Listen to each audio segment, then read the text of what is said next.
How to change captions language. Cómo cambiar el idioma de los subtítulos. Click the settings icon. Haga clic en el icono de configuración. Click captions. Haga clic en subtítulos. Click on auto translate. Haga clic en traducir automáticamente. Choose language y elige idioma.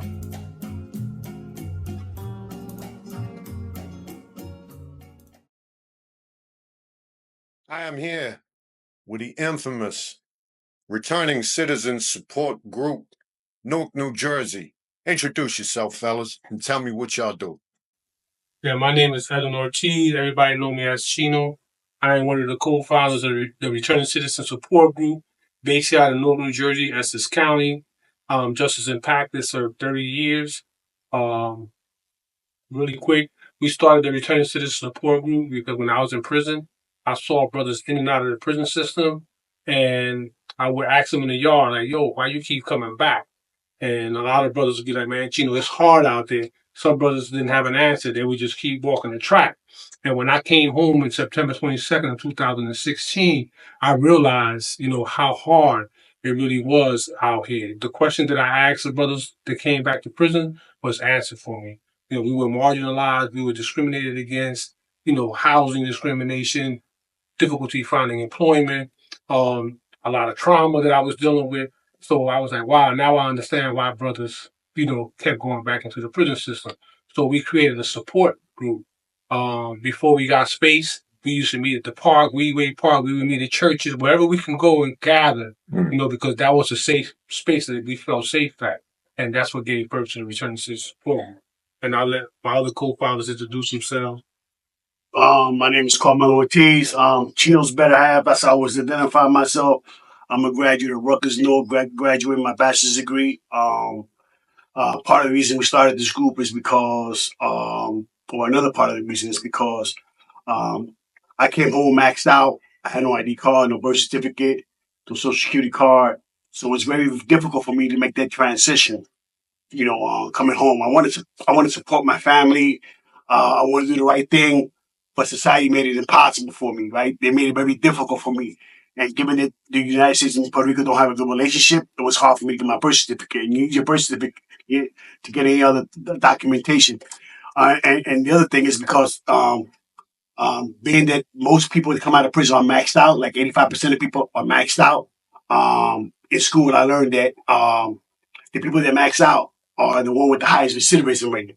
So we started this group to tackle that, right? To help the brothers that are maxing out, that are coming home. Because as you know, a lot of guys come home, they don't want to be on parole, they don't want to be on probation, they rather max out. So, but the problem with that is that when you come home maxed out, you have very little support. So that's why we want to support those brothers, support they have the highest recidivism rate, so that we can, put a dent on that and help brothers transition successfully back into our community. Not just the brothers, but the sisters as well, because they are equally affected as the men are. Mm-hmm. So that's part of the reason that we also decided that, this would be the best, for our community. Absolutely. Yeah, Altry Richard, director, co-founder here at the Returning Citizen Support Group. So I'm credited as being a co-founder, but to tell the truth, this was Chino and Melo's brainchild. I came on the tail end. Actually started, messing with these guys because I liked their sister back in the day.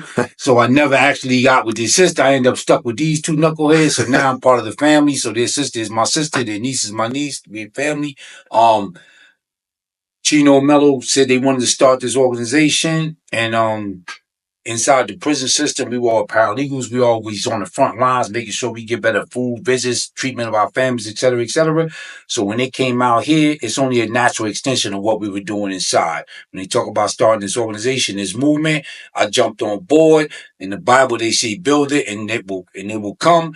They built it. Everybody came, and this is why we're here. We're here to make a difference, make a positive impact, make sure that those returning from the carceral space have better opportunities, make a smoother transition back into society, and just this brotherhood, this sisterhood, this extended family of men and women returning from that prison experience. So that's what this group is at. Now, what I would ask you guys, What is one of the biggest challenges that you face, working with the city and government officials and so forth? Do you face like any kind of difficulty dealing with them? Are there stigmas still, about incarcerated people returning home after, long sentences? What are the problems that you face, if any? Well, there's always going to be stigmas, unfortunately. Just a lot of collateral consequences.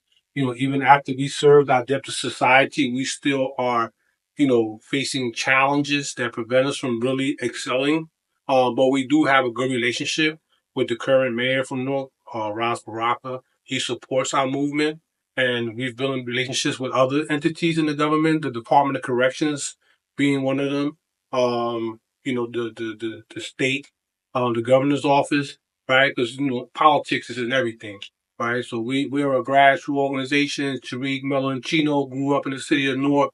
You know what I mean? Like we from this city, so we have we want to change some of the dynamics. Some of the damage that we cause in our community. We want to help repair it, but funding is a big challenge.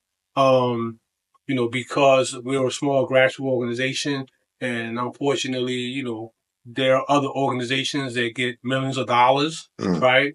That don't do a fraction of the work that we do, right? But we don't, we're focused on our community. We've been doing this practically on a shoestring budget. And most of the work that we do is because of the passion that we have and the compensation that we receive is from seeing our brothers and sisters excel, graduate from college, get a decent job, get their cars, get an apartment, you know what I mean? And be reunified with their children.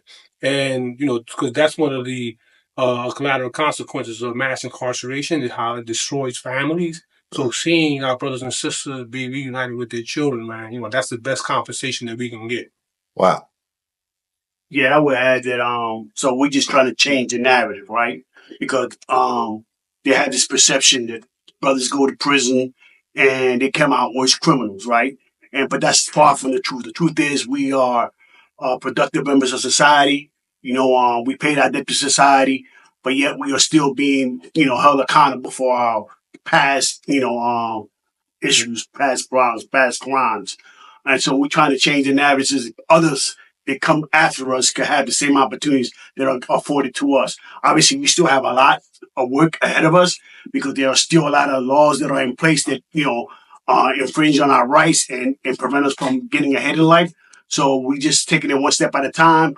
But we're doing what we can to make sure that, the next man, when he comes home, he has better opportunities or the same opportunities we've had. And so that's all we're about. We're about changing the narrative. Anything to add there, Reek? No, it's just that we making strides, we making significant strides. We are being recognized, we're being noticed. Like Tino said, we got a great relationship with Mayor Rostate Baraka and his administration. They've been very helpful. Great relationship with Commissioner Kuhn, Department of Corrections. Governor Murphy, he shouted us out. They're starting to recognize. But as said, we're operating on a shoestring budget. We need additional funding to scale up. But slowly but surely, we're starting to, gain traction, and probably because they know that we're in it for the change and not the check. You're not in this for aggrandizement. You're not trying to get bread. Like we were really trying to get money. We got the skills to go into private sector and really make much more than we doing here. We doing this from the heart for our people. Absolutely. So, what would you like to see for returning citizen support group in the near future? Yeah, there's certain things that we're working on right now, Ralph. One of the things that, first of all, one of the biggest challenges that we face as returning citizens is housing, right? Housing is like, not just for returning citizens, but in the community as a large, is a shortage of affordable housing. So one of the things that we foresee in the future is becoming developers so that we can build our own housing and we don't have to, when somebody fill out an application and if they have a criminal record, we're not gonna say, oh no, you can't live here because you got a criminal record, but rather let's see where you at, where you been at, what are you doing, what are your goals, right? And how can we support you as developers to make sure that you are successful, right, in keeping your housing. Another thing we're working on is creating a union, right, for returning citizens, because we want to become a force. We want to become a power. We want to be able to, like my brother said, control the narrative when it comes to legislation, right, and dismantling cultures that exist in the Department of Corrections or this parole, whatever the institution is, to make sure that brothers and sisters in these systems are treated fairly and that the laws that oppresses and keeps us marginalized are removed. But that's two things that we're currently working on, just trying to create housing opportunities for men and women coming home. And also true, stop the generational, line of incarceration because it has to come to an end. Our kids can't keep. We did enough times for our kids not to go to prison, right? So we try to educate the public about that, right? But we also trying to deal with the kids. But again, the emphasis is on demystifying a lot of the myths about people coming home because everybody thinks that again, if you go to prison, you're gonna come out worse off. And we are a testament that that's not true at all, right? And we ain't the only one, right? We have a strong membership and all our members, are productive members of society. Everybody's working, everybody's doing the right thing. Guys coming home are finding that, as long as they have the support, they're going to also be successful. So we're just making sure that, we're changing the narrative that people perceive us. And my biggest thing is, what I'm saying, a lot of us come home, we pay our debt to society, but we're still being punished. They're still using that criminal record as punishment to exclude us from certain jobs, exclude us from certain businesses. And so that's our fight. Our fight is to dismantle all these barriers and all these laws that are affecting us, making our life more complicated than it should be. We paid our debt. Let us live our lives. Let us join society fully. Restore all our rights, which include the right to rule, which include the right to bear arms. We paid our debt. So these are some of the things we're fighting for. These are some of the things that we're going to continue to fight for. And so as long as I have breath, my purpose in life is to make sure that the brothers and sisters coming home have a successful reentry, and that's what I'm about. Okay. One other thing, Rob, that we're working on too, which is the foundation of mass incarceration. That's the 13th Amendment, right? Our brother Dennis Feeble out in Jersey City started a movement to have a referendum to remove the 13th Amendment from the Constitution because that allows the state of New Jersey and the country to continue to enslave people, right? So that's one of the movements that we are pushing for 2025 as well. Okay. So obviously I've came here and it's your work. I'm in your office right now. Rika's just stepped out because, as I say, we're during the working hours here. I'd like to thank you for your time, and I'd like to wish you continued success. And just let everybody know where you can be reached and when your meetings are, and can they come by the office if they need help and they're not immediately known to you. Yeah. Well, we're located here in Newark, New Jersey, 32 Prince Street, and we're here Monday through Friday from 9 to 5. And then on Thursdays, we're here also from 6 to 8, which is our Thursday support group every Thursday. Tonight. Which is tonight. And then every other Wednesday, we have a relationship support group because that's one of the things that we struggle with is being in a healthy relationship, right? Because we've been in prison for so long and we've been indoctrinated, not to trust nobody, to always protect ourselves and not show any vulnerability. So now that we are in relationships, it's hard to maintain those relationships because that trauma constantly shows up. But we also, next week we having our annual holiday celebration. We want to celebrate each other. We want to celebrate the community, but we also want to celebrate the incoming year to what's going to be our next movement and how we're going to proceed. Well, I just want to say thank you, brother, for giving us this opportunity.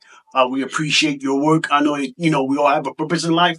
My purpose and our purpose is to make sure when my brothers and sisters come home, they have a smooth transition. Your purpose is to highlight brothers like us, life risk guys at the time, the things that we are doing to improve our lives, to improve our community. Again, I'm about demystifying all the negative, connotations and inferences that they reflect on us.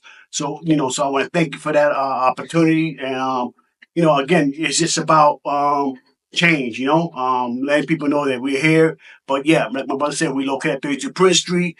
And so if you need any reentry services, whether you need help with your ID, your birth certificate, whatever, come see us and we'll see what we can do. Housing, again, is one of the most difficult challenges we face. 50% of the homeless population in this county are brothers that serve time, brothers and sisters that serve time. So that speaks to the problem that we're facing. But we're doing what we can. Hopefully, in the near future, we'll have housing. So that's what we're aiming for. We're aiming to build houses for our brothers and sisters that are coming home. So it's just only a matter of time. We ain't gonna surrender. We're gonna continue to fight and just support our families and friends. Reeks back from City Hall, I might add, too.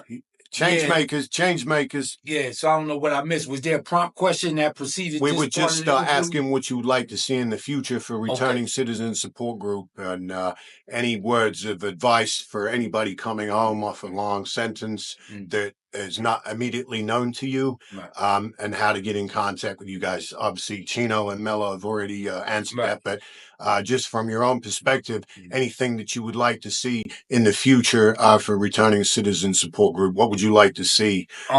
Any positive changes? Actually, we like to see people expand this model to other locations.